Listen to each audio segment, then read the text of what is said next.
She asked for a 5-star butler, but instead, a single dad with a harmonica and a barefoot child walked through her door. Nothing in her life would ever be the same again. Where are you listening from tonight? Please subscribe. You expected a tux and a silver tray. What you got was a man with work-scarred hands, a harmonica in his pocket, and a barefoot child clutching a tin of folded paper stars. That was the first fracture in Clara Hart's perfect morning, the kind of hairline crack that doesn't show until the light hits it just right. She opened the door and stared like the agency had sent a riddle instead of a butler. The man didn't flinch. "Name's Jonas Keller," he said, voice steady, eyes the color of weather right before rain. "I clean, fix, and make decent soup. This is Mila." The little girl didn't wave. She lifted the tin, popped the lid, and offered a single pale blue star with both hands, solemn as a vow. Hook, rehook. Clara's hip ached. Her patience ached more, and still she couldn't stop looking at that tiny blue star. "I ordered a 5-star butler," Clara said, folding her arms so tight her linen blouse whispered. "I didn't ask for this." Jonas nodded once like he'd been expecting the punch. 5 stars, 1 harmonica, and a kid who doesn't talk much," he replied. "But she listens better than most board members." Mila slipped past, toes silent on marble, and lined the blue star on the window ledge as if calibrating the room.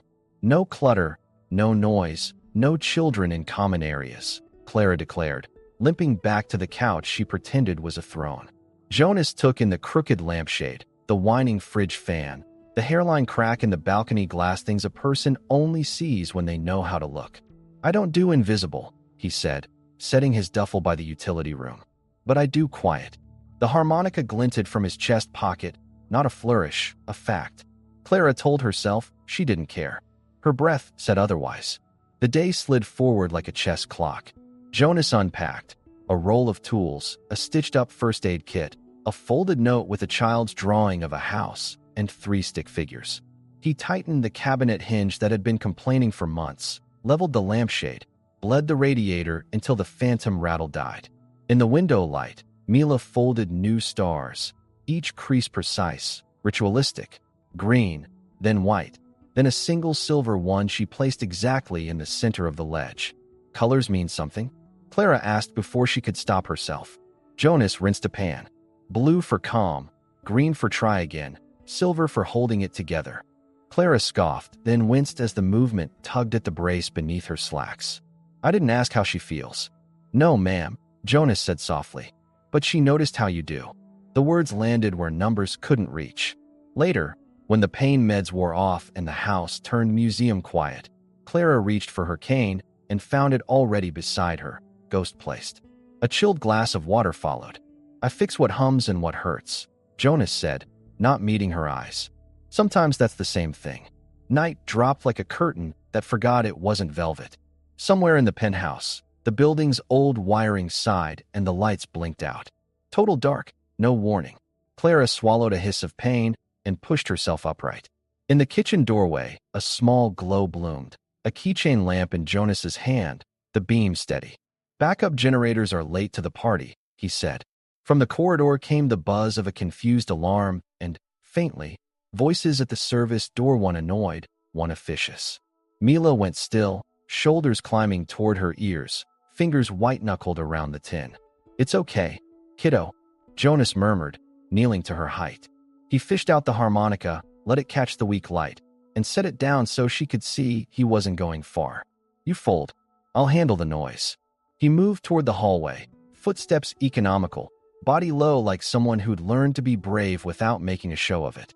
Clara stayed with the child, hands hovering like she wanted to help but didn't know the choreography. A green star slid from the tin, skidding across marble. Mila glanced at it, then at Clara, as if asking whether the world would end if an imperfection touched the floor. Clara bent, picked it up, and set it on the ledge beside the blue. The service door handle rattled, an impatient metallic bark. "Building management," a voice called. "Main elevator is for residents and approved guests only. Staff use the other access." Jonas didn't raise his voice. "Other access is dead," he said.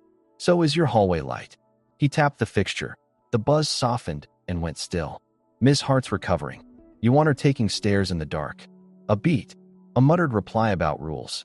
Clara felt the old heat rise, the one she saved for boardrooms and contract disputes, and found herself limping to the doorway before her pride could veto the motion. Mila's small hand, warm and sure, pressed a white star into Clara's palm as if deputizing her. "He's with me," Clara said into the dark, voice trimmed with steel. "They both are." Silence, then retreating footsteps. The lights staggered back to life one by one, like a city remembering its name. Jonas turned, reading Clara's face the way you read weather. "You didn't have to," he said. "I did," she answered, softer than she liked. Mila placed the white star on the window ledge, exactly center. Silver beside white, blue flanking both. A language building itself. Later, when the house had settled and the alarms had given up their temper, a thin ribbon of music drifted through the utility room door. Not loud, not skilled honest. Jonas sat at the table, elbows braced, harmonica to his lips. The melody wasn't sad so much as it refused to pretend, a tune that had learned to walk with a limp and kept going anyway. Clara listened from the doorway, one hand on the cane, the other on the white star in her pocket. "Who taught you?" she asked. He rested the instrument like a keepsake. "Someone who laughed like it cost nothing," he said, even when it did. Clara surprised herself with a confession, something about a song that once made her cry and a mother who told her to get it together. Jonas didn't pity her. He did something rarer. He witnessed. Mila, curled under a quilt, shifted and rolled a silver star toward Clara with her fingertips. "What's silver mean again?" Clara whispered. Jonas smiled, tired and true. "Means you're holding it together. Means you want to." The balcony glass clicked thin sharp, a spiderweb crack waking under the memory of the blackout. Jonas stood, scanning the fracture line, eyes narrowing with the focus of a man who knows the difference between cosmetic and dangerous. "When wind hits, this will sing," he said. "I can quiet it." Clara opened her mouth to say she'd schedule a specialist. Instead, "Tomorrow," she said, "if you're still here." He looked at Mila, then at Clara, then at the harmonica. "One day at a time." She nodded, though her heart wanted more than one. Beyond the window, the night held its breath and, from the hallway, a key turned in the lock that wasn't theirs. The door began to open. You don't expect a locked door to answer to the wrong key until it does. The knob turned, slow and confident, like whoever was on the other side believed they owned every hinge in the building. Clara's cane was in her right hand, her left curled around the white paper star Mila had pressed into her palm, whatever that meant for courage. The door swung inward to reveal two men in matching jackets with clipped smiles and clipboards. The taller one scanned the room as if auditing oxygen. "Routine compliance check," he announced, stepping forward without an invitation. Jonas moved before Clara could, filling the doorway with quiet economy, shoulders squared but not threatening. "You're early," he said, "and mistaken. You don't walk into a home without knocking." The shorter one lifted a brow. "Staff quarters and service utility are subject to inspection." Mila drifted behind Jonas like a shadow with a heartbeat and pressed a red paper star against his sleeve. No words, just color. Rehook. The red wasn't festive. It was a flare. Clara should have let Jonas handle it. That was the smart move, the pain-free one.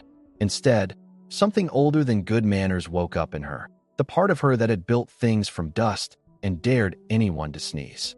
"This is my residence," she said, voice calm, legal, final.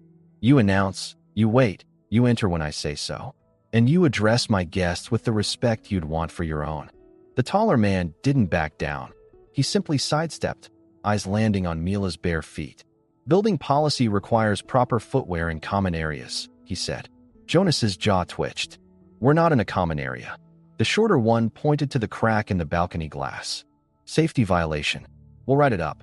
As if summoned by the words, a breeze lifted, threading through the fracture with a thin, mournful tone.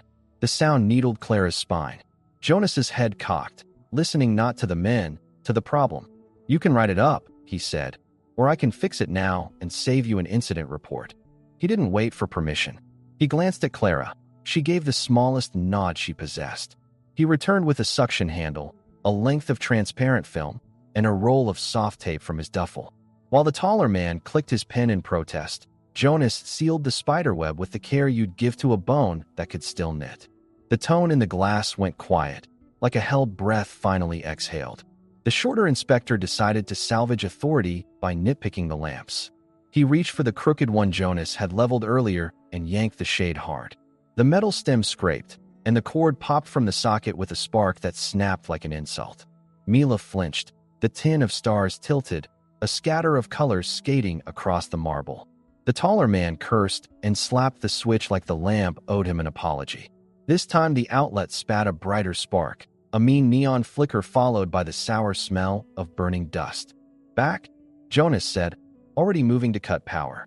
He crossed to the panel with a practiced gait and threw the correct breaker on the first try. The room fell into a hush broken only by the inspector's embarrassed breath and Mila's thin, careful hum, the kind you make when you're trying to convince your own heartbeat to calm down. "You just tripped a fatigue dimmer," Jonas told them without looking. "You also just proved why barging in is dumb." He knelt to Mila, hands visible, voice smaller. "Blue." She considered, plucked a blue star from the floor, and pressed it to Clara's cane. "Message received. We're okay for now." Clara took a step closer to the men. "You've seen enough," she said. "Log your findings. Next time you wait." The taller one started to argue, then met a version of Clara's gaze that had ended mergers. He backed out, muttering about protocol. The door shut. Jonas stayed on his haunches a beat longer than necessary, like he was holding the ground until everyone else remembered how to stand. "Why didn't you let me handle that?" he asked quietly once they were alone. "Because I hired a butler," Clara shot back, deadpan, and got a wall. The answer surprised them both. Jonas's mouth tugged, almost a smile before his attention flicked to the dead outlet. "That socket's tired," he said. "It'll throw a tantrum if we ignore it." He stripped the plate, inspected the wiring, and replaced the dimmer with a simple, reliable switch from his kit. "Fancy is loud when it fails," he added. "Simple just works." He could have been talking about lights. He could have been talking about life. Mila resumed her ritual, retrieving stars and lining them along the ledge in an arch that felt like a weather report you could touch. Blue, green, white, silver, then a single amber one she placed on the piano Clara hadn't touched in years. "What's amber?" Clara asked despite herself. Jonas wiped his hands on a cloth. "Trying to be brave in public," he said. "Or wanting to." Clara considered the piano key she had pressed the night before, the note that had sounded cleaner than anything in her chest. She didn't say thank you. She wasn't that person. But she noticed that her shoulders had lowered a fraction, like a building learning there were other ways to carry weight. Afternoon burned into evening with the gentle friction of a house remembering it had people in it. Jonas cooked something humble on purpose, bread toasted in a pan, onions sweating down to sweetness, broth coaxed into generosity, while Mila traced a constellation of stars on the window, a private map.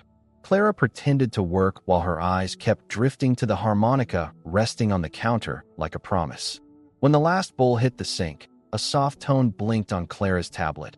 A board meeting moved up, not in her control, not in her favor. "I need quiet for 10 minutes, she said. Jonas nodded, collected Mila without a word, and disappeared into the utility room, their small corner, their island. 10 minutes later, Clara opened the glass door of her study with a jaw like a vice. There was talk of interim support and stability optics.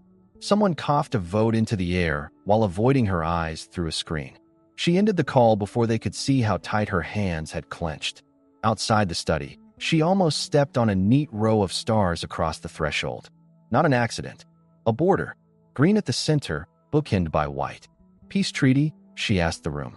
"Landing strip," Jonas said from the kitchen, not looking over. "Green means we try again." It should have been corny. It felt like oxygen.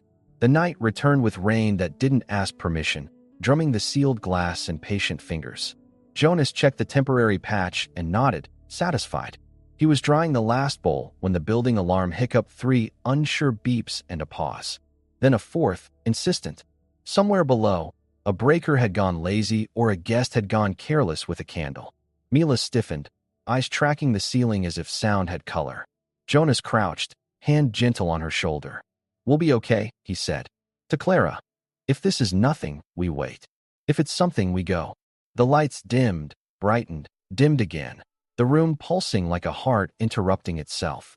Clara's hip reminded her she didn't do speed anymore. Jonas's eyes swept the hallway, the exit plan already unspooling behind his pupils.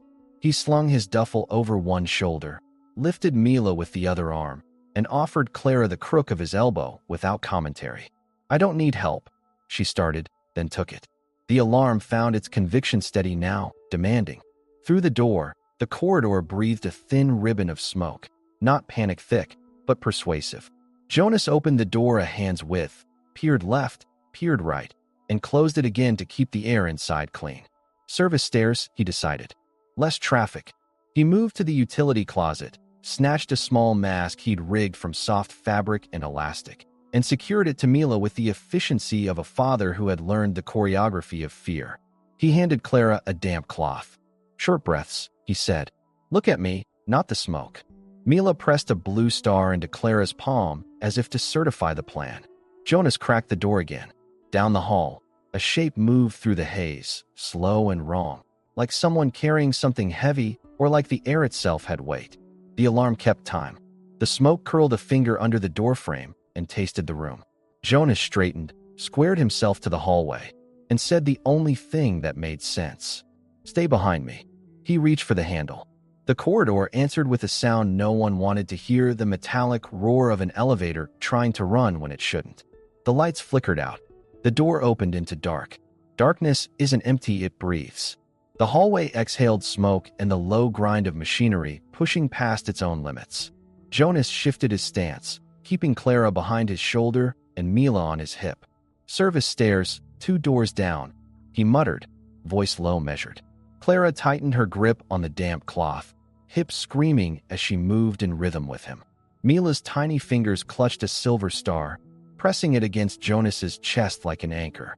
The corridor stretched ahead, faint exit sign glowing like a liar's promise. Then came the sound, a metallic thud, closer than it should be, followed by footsteps that didn't hurry, didn't hesitate. Whoever was there, they weren't running from smoke. They were walking through it. Jonas froze, listening. Clara wanted to ask who it was, but instinct sealed her throat.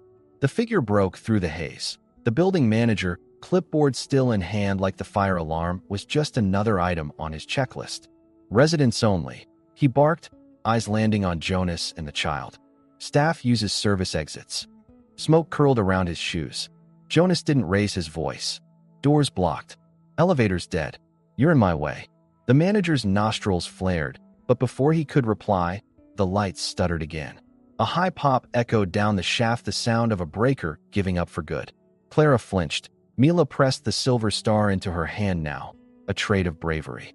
Jonas moved first. He shifted his weight, nudged past the stunned man, and guided them toward the stairs. Every step felt like borrowed time. They reached the service door, metal handle hot, but not yet dangerous.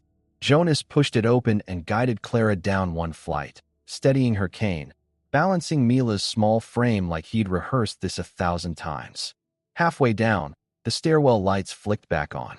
The alarm softened into a confused chirp, then silence. Just like that, the emergency was over, or at least contained somewhere else. Clara sagged against the railing, breath harsh. Jonas crouched to Mila's level. "Blue." She hesitated, then pulled out a green star and tucked it into Clara's coat pocket. "Try again." Clara didn't understand the language, not fully, but she felt it. Back in the apartment, the smoke had thinned to a whisper.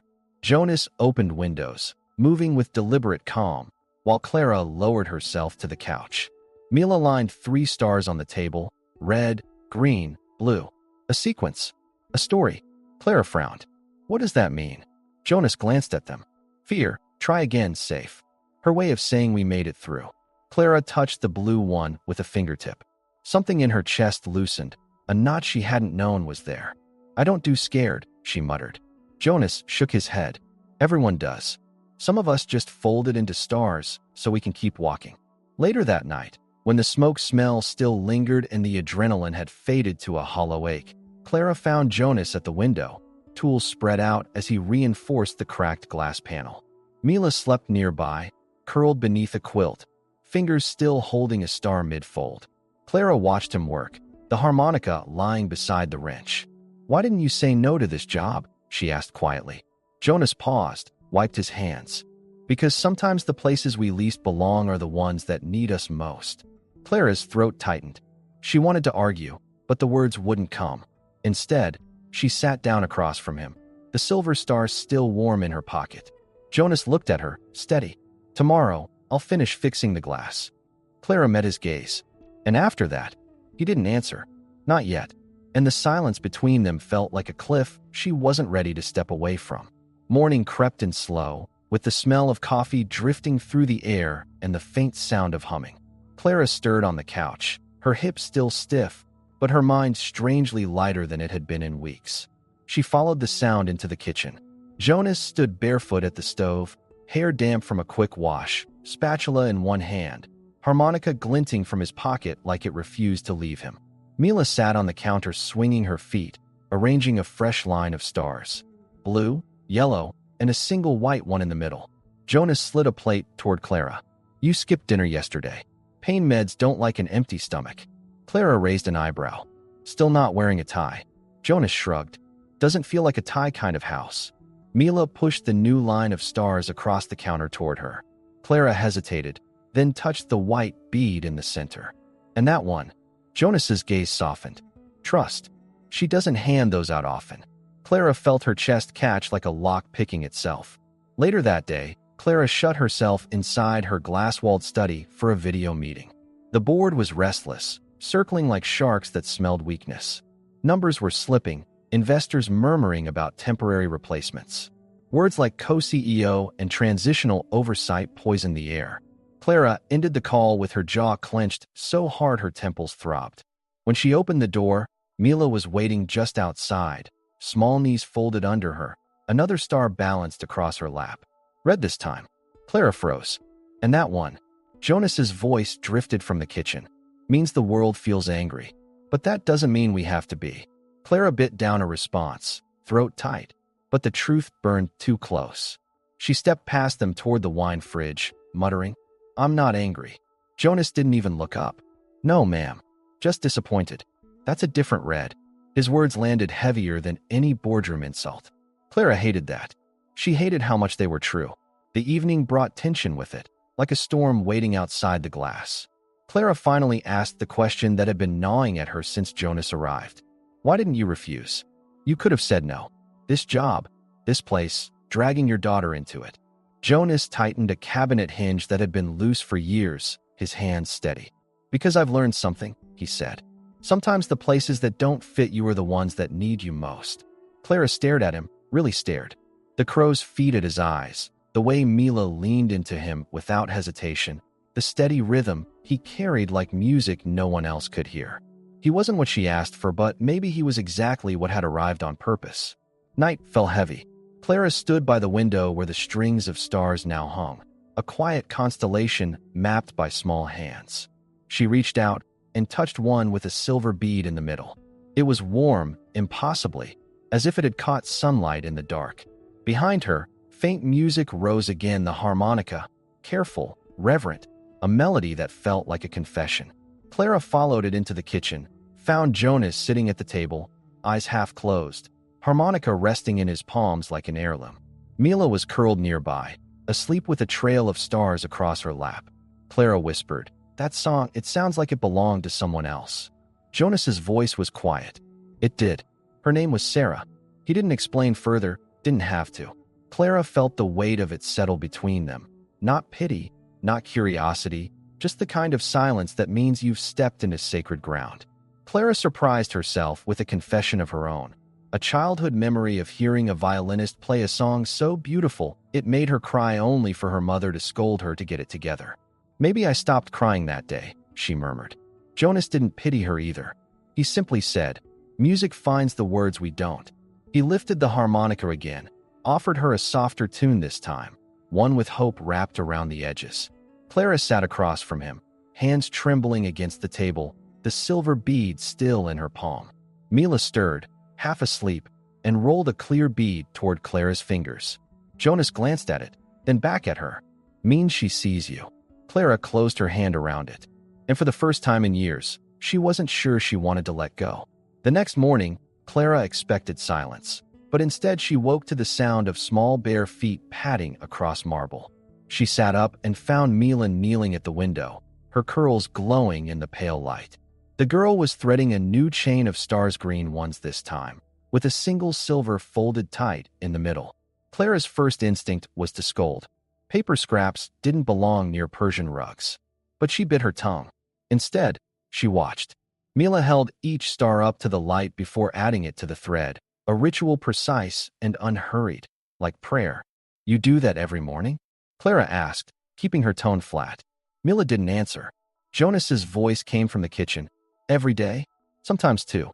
Silver in the center means she's trying to hold it together." Clara blinked at the row of stars now taped across the glass. They looked like a weather map in a language she didn't yet know. By afternoon, Clara's study was once again filled with voices from screens. The boards circled her like vultures' soft phrases, sharp intent. Talk of interim leadership grew louder. The signal lagged, but the message was clear. She was replaceable. Clara ended the call with her jaw aching. When she opened the door, she nearly stumbled over Mila, who had been waiting quietly on the floor. A single red star sat in her lap. Clara's chest tightened. Jonas watched from the kitchen, drying his hands on a rag. "Red means the world feels angry," he said. "Doesn't mean you have to." Clara muttered, "I'm not angry." Jonas's eyes flicked up. "No, ma'am. Just disappointed." "That's heavier." Clara hated how easily he saw through her. She hated it more because he was right. That evening, she confronted him. "Why do you do this? Why didn't you say no when they sent you here? You could have refused." Jonas tightened the last screw on a cabinet hinge, then straightened, eyes steady. "Because sometimes the places we don't belong are the ones that need us most." Clara looked at him longer than she should have. His face was lined with fatigue and quiet strength, the kind that doesn't boast. The way Mila leaned against his leg without fear said everything words didn't. He wasn't polished. He wasn't who she'd ordered, but he was changing the air in the room. Night arrived with rain tapping against the cracked glass panel. Jonas checked his earlier patch, fingers skimming the fracture. "Still holding," he murmured. Mila curled nearby under a quilt, folding another star. Clara hovered by the window, hand resting against a strand with silver at its center.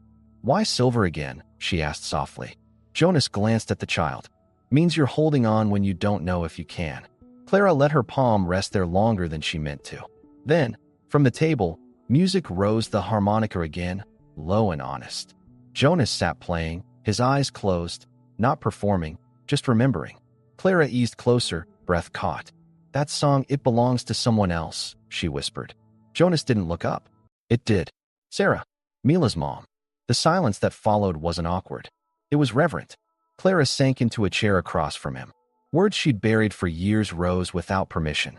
"Once, when I was a child, a violinist played at my mother's party. The music was so beautiful I cried. She told me to excuse myself and come back when I could behave. Maybe I stopped crying that day." Jonas lowered the harmonica, eyes steady on hers. Music finds what words miss. Clara swallowed hard, the silver star still warm in her hand. Mila stirred in her sleep, and without opening her eyes, rolled a clear star toward Clara's fingers. Jonas smiled faintly. "Means she sees you." Clara curled her hand around it like it might break. For the first time in years, she let herself wish it wouldn't. The storm cleared by morning, but something lingered in the air, an unfinished conversation, a decision waiting to be spoken. Clara limped into the kitchen and found Jonas already packing his duffel bag. Mila sat cross-legged on the floor, not folding, not humming, just staring at a fresh chain of yellow stars in her lap. Clara's chest tightened. "You're leaving?" Jonas didn't meet her eyes. "We've taken up enough space here. You've been generous, but this isn't a fit." Clara steadied herself against the counter. "You don't get to decide that alone." Jonas finally looked at her, jaw tight. "Don't I? You saw how they treated us in the lobby. You stood there and said nothing. I can't raise Mila where silence feels like permission." His words stung sharper than any boardroom betrayal. Clara opened her mouth to argue, but before she could, Mila stood and offered her the yellow chain. One white star sat at the center. Jonas's voice softened. "Yellow means brave. White means she's still not sure who to trust."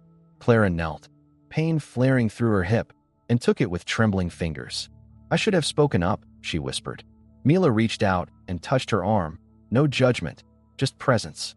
That night, Clara made a call not as CEO, not as the woman with endless titles, but simply as herself. She told building management in clipped, measured tones that Jonas and Mila were her guests, And if they were ever treated as less again, every contract in the building would be terminated. The silence on the other end was enough to tell her the message landed. When she hung up, something inside her spine straightened that hadn't in years. Later, she walked into the kitchen carrying a paper bag, not her assistant, not catered trays, just her. She set it down in front of Jonas. Dinner. I even picked it myself.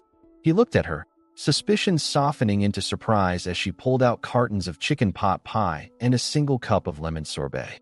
Comfort food, she said awkwardly. Jonas gave her a tired half-smile. You didn't have to. I didn't, she replied. But I wanted to. After dinner, Mila taped a new chain of stars to the window. Blue, with 2 white and a silver in the middle. Clara stared at it, unsure. What's that one say? Jonas studied his daughter's work. Safe. Curious. Watched over. Clara touched the silver star, feeling warmth pulse through the paper. For once, she didn't roll her eyes at the meaning. She believed it. Hours later, in the stillness, Jonas pulled the harmonica from his pocket and played not the mournful tune of loss, but something new. Softer, lighter, a melody with room for beginnings. Clara closed her eyes and listened. When she opened them, she found Mila had wandered over and pressed a clear star into her palm. What's this mean? She whispered. Jonas's gaze held hers. Means home. For a long time, Clara had believed home was marble floors and skyline views, contracts signed in glass offices, and dinners eaten alone at tables too wide.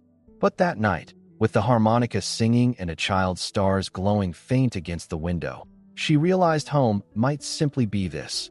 Someone who stays, someone who sees you, and someone who believes even broken things deserve another chance. Her fingers curled around the clear star. She didn't want to let go.